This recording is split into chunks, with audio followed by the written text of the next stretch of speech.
Today, I'm going to show you every way I've found extra money to invest, trade, and build financial resiliency. Welcome, everyone, to Chrissy's Trading Desk. I'm Chrissy, and on today's episode, to talk about ways to save money, to invest, and to trade. So I want to talk about the different ways that I've done it. I have reached over the 100,000 club a while ago. I'm probably like 300, something like, I don't even know, like 100%, something like this. Exact figures, they kind of fluctuate every day, but I use different strategies to make and save money. I wanted to talk about them. So as soon as I get my paycheck, I am putting money into a Roth IRA. I highly suggest that.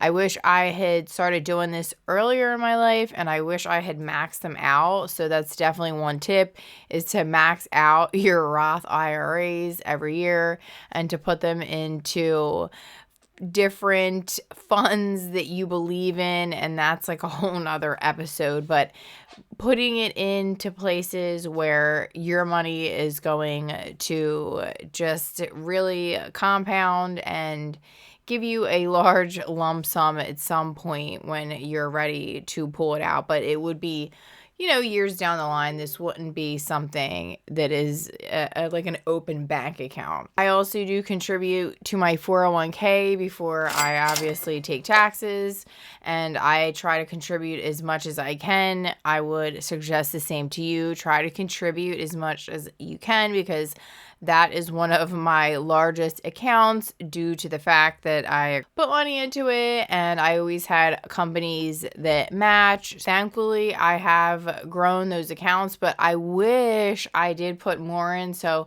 a lesson learned that I would try to depart on anybody else is to put as much as you can. If you can max it out, do that. I know that sometimes can sound crazy, but if you can, I would try to just do as much as you possibly can, and then try to increase it with any pay increases that you do get if possible. I would also take some of my paycheck, and instead of spending it on something like shopping, because I usually am a shopper, but recently I've been trying to put all my money into my investments, and I will pull money out specifically for my trading accounts. I've been setting specific numbers and trying to consistently pull that out and put that into my trading account.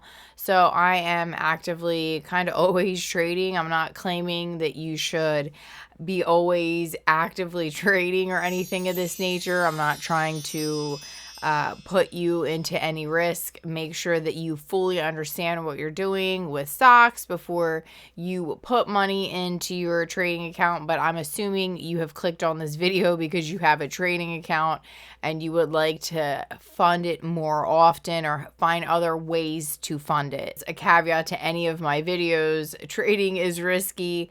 I am technically in the red right now, so I have to be patient and play out the things that I thought were the patterns that I saw, and I'm swinging on my trades right now. So this ends up being something that is more automated, where it's not a willpower thing. I've been making it a consistent effort now, and once you start doing that, you begin to start doing reps on it, and then it will start to compound for you. It will start to grow. It will start to, before your eyes, double, depending on what you end up doing with it. It's really nice to see what this money can work for you instead of just sitting in a bank account, which I've also made that mistake, just leaving it in higher interest bank accounts, but not the highest interest that I could probably get. And another one of the tips that I would say to earn money is to sign up for one of these places, and I'll leave all the links down below. They're like, if you click on it, I'll get, I don't know, some sort of affiliate something. I don't even know what any of them would give me, but if you would go into one of those and open a high yield accounts where you can put your money in there and it's earning money for you, and you can also access the money to trade. So it's like a 2-in-1 type of situation. And I find that really interesting and enticing, because if you do have a certain amount of money that you don't want to do anything with and you want it to stay liquid, but you want it to earn money, these banks or these accounts can have really high yield savings attached to them. So definitely make sure you're paying attention. I know Fidelity has one right now. I'm not affiliated to them at all. I just used it because I thought it was a great deal. The way that I get cash back is by using credit cards, and I end up paying them back at the end of the month, but use them strategically. Don't just go crazy and buy things on credit card and not pay them back. You use the credit cards that yield you the most cash back on the money that you're spending through them. So I will spend my groceries, my gas, just paying any other bills through those that I can, and then I've received thousands and thousands of dollars back, to be honest with you. At this point, that is a really great way, because what you'll end up doing is you can pay off the credit card with it. You can, which it's not a payment out of your pocket that month potentially, or you could pay a bill with that cash that you have, because you can send it back to your bank account. So I really love that aspect of working with different credit cards. And another thing that I do use as well is this website called Rakuten, and I purchase anything through their website. It's like a third party that you click on the link through them when you go shopping through the website, and they give you cash back on every single purchase you make. Like sometimes when I'm shopping on places, you could have 15% cash back, and it works. I just got deposited payment like $40 the other day. I could probably flash it on screen how much money I've made throughout the years. It's legit cash. They give it to you in your PayPal and you spend it. I've seen so many people back in the day advertise for this, and that's how I found out about it, and it works, and I do love it. You don't instantly get the cash back, but you get it, I think it's like quarterly. So that's another way you could get a lump sum amount, especially if you do go shopping a lot and you do purchase things. And what's cool about Rakuten is that I always hit cash back because I shop at like Petco and PetSmart a lot, and I think they do support PetSmart, and sometimes they'll do 15% back, and that's fantastic. So I hit them up a ton. So that's another way quarterly you could get like $40, $40. And by the end of the year, you could be making like 100, 200, 300, 400. It all depends, but you could invest that every single time you would get it. It'd be a cue for you to put that into your investment accounts. Making sure that I'm checking all of the prices of the things that I have previously shopped for and I've sat on for a while. Like, for example, I just renegotiated my insurance, and that money that I would have renegotiated, I think I'm saving like $100. You could take that money and then invest it into your accounts instead, because before obviously it was tied up in that bill. If you hunted around, you were able to renegotiate that bill for a lower price. You take the access money that you would have been paying, and then because it's technically no love lost, if you will, and then you would redirect that to any funds that you wanted to put it into. Another way that I would say is any lump sums, don't just automatically put them into like a savings and let them sit there, or just don't take them and immediately go out and spend it on like all these things. Take a portion of it and put it away towards investing. That's a bonus at work, any type of tax refunds, any type of gifts that people might give you. As silly as that sounds, like if somebody gives you $100, take 50 of it and invest it. Another way is side hustle incomes.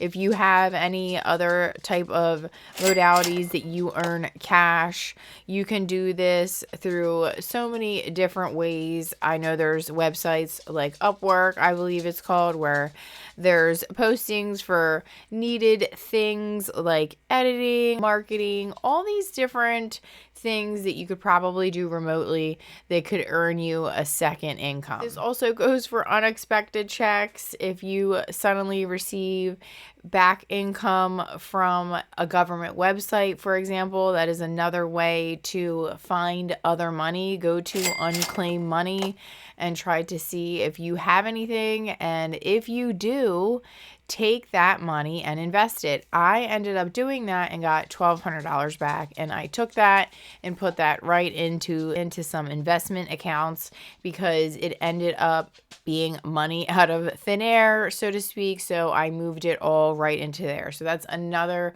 great way that you can do that. I would also create multiple buckets. I think it was RZA or the Jizza and the Wu-Tang Clan. Diversify your bonds. Make sure you're diversifying all over the place. I have money in an emergency fund.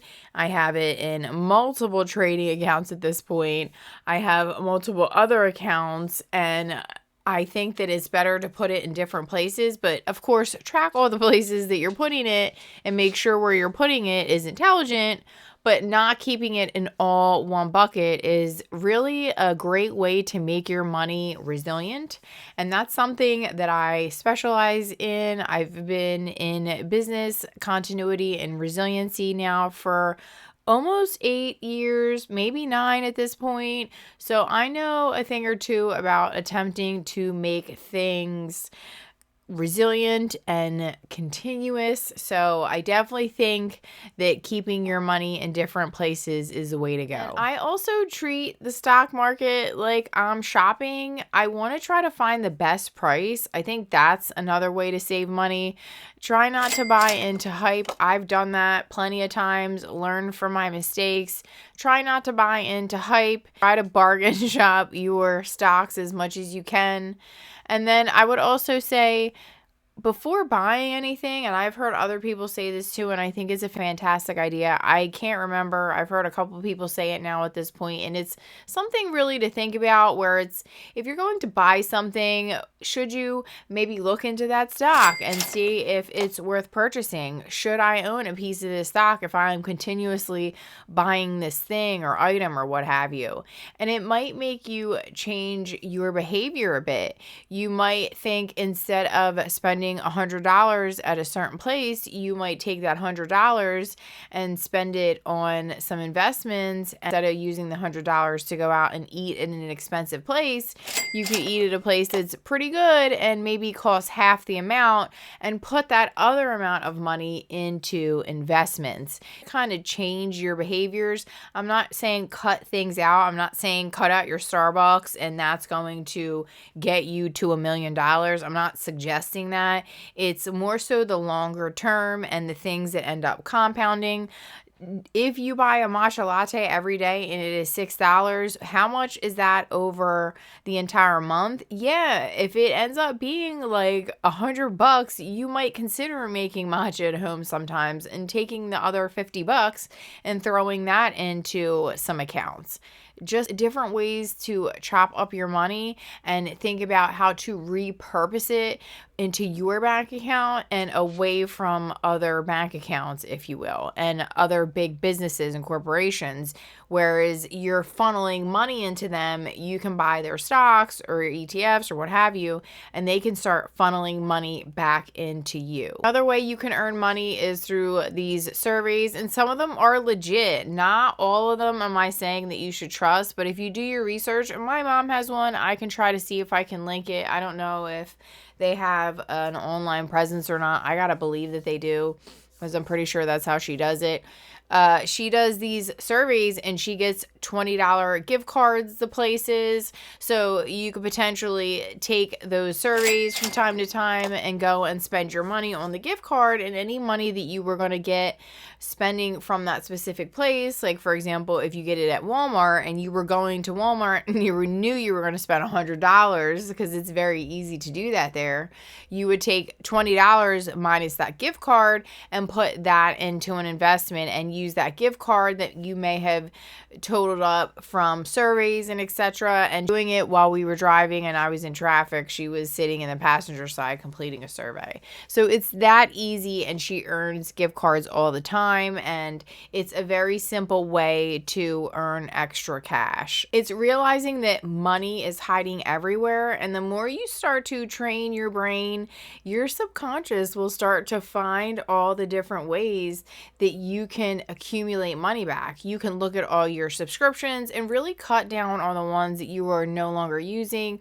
or other ones that are no longer serving its purpose. That happens for me often. I like to edit, so I sign up for different things, but if a app is no longer serving me, or it's not really improving and it's not doing anything better from what it would classically do for free, I will stop paying for those apps. And it's something to consider. I know that might sound silly, but the apps do add up, and there are different programs you can use to track those kinds of things. And I would also say, sure you don't have any lingering accounts from old positions. That ends up happening to people because they might not realize maybe they had $1,500 sitting in an IRA. That happened to me recently from an IRA where I have no idea where it came from. I don't even remember at this point where it happened. And I was informed that it came into the mail at an old address that I lived at.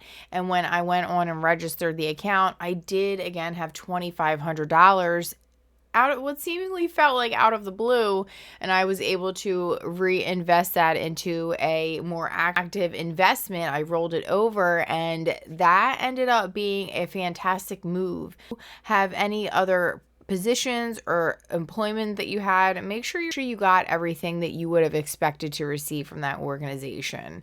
And if possible, if they ever offer you shares in stock, that's always a great option too, if the company is very profitable and does well on the market. So these are just some ways that you can earn different money to build up your accounts across the board and have different investments. Obviously, you traditionally would earn money through a job. You could be working a corporate career, or you could even be a hostess or a waitress or what have you. You can still be putting funds away and saving like this, and really compounding your financial future and building wealth for yourself, so you'll have an easier time later when you want to retire, or just giving yourself a really great financial cushion so you don't have to feel panicked about not having enough in investments or money for the future, etc. It's great if you are younger. I wish I would have invested way more.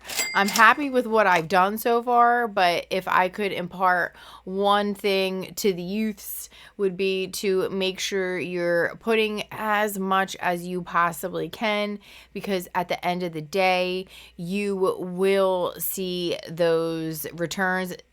And I'm saying when you're investing long-term in markets like the S&P 500, like stocks like VOO, other high yields, EFTs, things of this nature. I'm not talking about going into high volatility stocks and doing all this crazy stuff with your investments. I'm talking about being really intelligent with your money and let it sit and compound and grow and do wonderful things throughout time in these really secure type of places, because of course things will crash, but they always will come back up. So you know you're having to ride it out, if you will. But even if you started now and did it and looked at it in 10 years, it would have grown substantially, even with major dips. That's how mine have gone. And of course, be savvy with your picks.